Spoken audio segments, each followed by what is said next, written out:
So we're on our way to Oxford, and we were about maybe 40 miles outside of Tupelo, and we saw something in the road. My wife was driving so that I could catch up on some work and stuff, and my wife swerved around it. We thought it was a bag or something. Well, it was a puppy, and last minute it raised its head. I thought it was dead, and it raised its head, and I kind of screamed at my wife to stop, and so she stopped and pulled off on the side of the road, and we both, I didn't even have any shoes on. We both ran over to the puppy about 50 feet back, and I kind of waited out in the interstate. It was literally in the middle of the fast lane, and I got up to it, and both, it appeared to be, you know, it had been hit, it was bloody, and definitely the back paw on the right side was broken. I couldn't tell about the front one, but it was in pretty bad shape. It was banged up pretty bad, so I didn't know really in what kind of shape it was, but I had to get it out of the interstate, so I picked it up, and I'm kind of like, hell, what do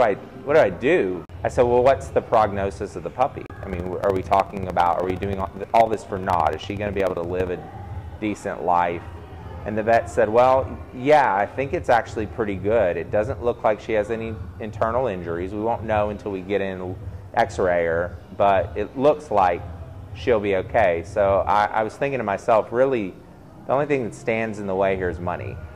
I mean, that really was the decision. We're either going to put her down or we're going to put it on a credit card. And I had talked to my wife, and I thought, you know, maybe we could just ask friends and family to help with the money. And maybe we can, you know, get $500 or something, and it'll put it towards her medical bills, and who knows, we'll figure it out. Basically, I'd even called my mom, asked her advice, and she said, well, I couldn't put it down, so you know, do what you need to do, but I just couldn't do it. I said, no, I don't think we could either. So we told the vet, go for it, you know, save her, and we're going to see what we can do to raise the money, but we'll pay you no matter what. So Sunday afternoon, I'm thinking, what could I do? And I said, well, I could put up a blog. So I went out to WordPress, and I didn't even get a hosted blog. I just put it up on WordPress.com. And what's the fastest, easiest thing I could do? I picked a theme that looked halfway decent, and I filled in the story, and I just literally said, we need your help, and told the story of what happened, how we found her, and put some pictures up, put a little about Pumpkin, and went out to PayPal and figured out how to create a donate button and link it back to my account.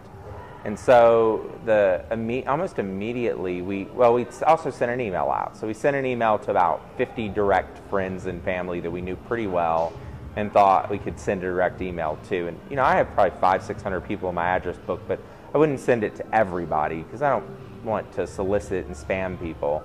So sent it out and just kind of sat back and crossed our fingers, hoping maybe we'd get a few dollars, right? Well, the money just immediately started flowing in. And by day 2, by Tuesday, when she actually had her surgery, we had the money. I mean, we had the $2,200, and we thought, okay, so now we're thinking, when are we going to stop taking donations? So I said to myself, okay, well, it's not ethical to continue to take them forever, but I called the vet, I said, what's the long term? What does the long term look for her? How much am I going to have to bring her back?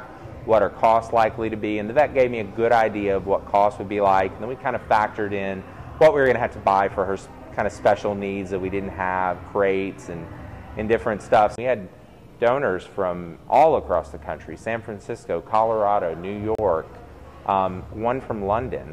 I think that was our only international donor. And we were looking through PayPal to see, okay, so we're going to have to call these people or email them. Surely we know them. Well, we didn't know most of them. We knew only probably about a third by the time it was all said and done. Ended up with over 60 donors in 2.5 days, raised all the money. We've brought her home. She's going to have to stay pretty confined until that leg heals, but her prognosis is fantastic. It looks like she's going to eventually be a healthy puppy, normal, live a healthy life, and we've had 3 families reach out to us and say, we fell so much in love with the story that we want Pumpkin.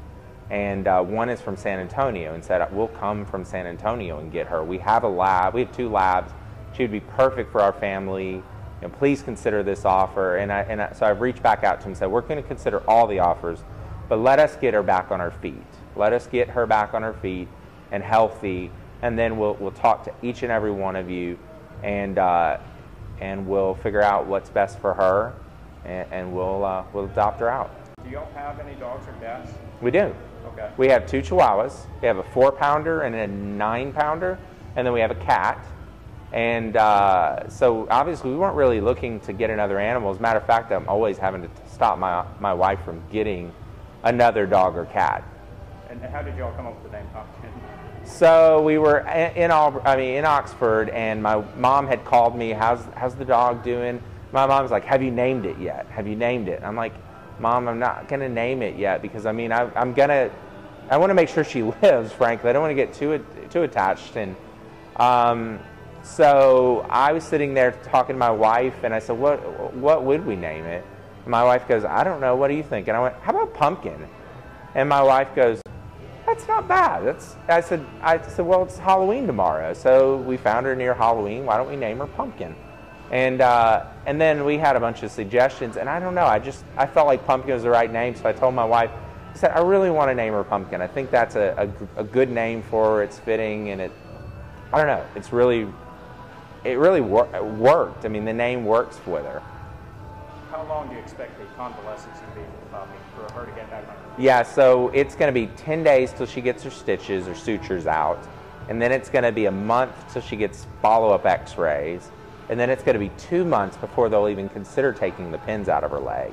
And that's a maybe. That depends on how well she's healed, how well the bones have solidified. So we're talking 60 days before maybe she's already bearing weight on the front paw a little bit. The risk right now is not so much that she can bear weight on the paws because she's got those pins in there to stabilize. What she can't do is twist. If she twists, she could break something, which would mean more surgeries, possibly not being able to repair it, and so forth. So we're looking at 60 days minimum. More realistically, we're probably looking at 90 days till she's back to normal, feeling good, running around, and limited running around, but active. And I don't even want to adopt her out really until she's to that point. And tell people the name of the blog and where they can find it online. Sure. It's Pumpkin the Dog, because Pumpkin was taken. pumpkinthedog.wordpress.com. All right. Thank you, Brian. Yeah, no problem. Thanks.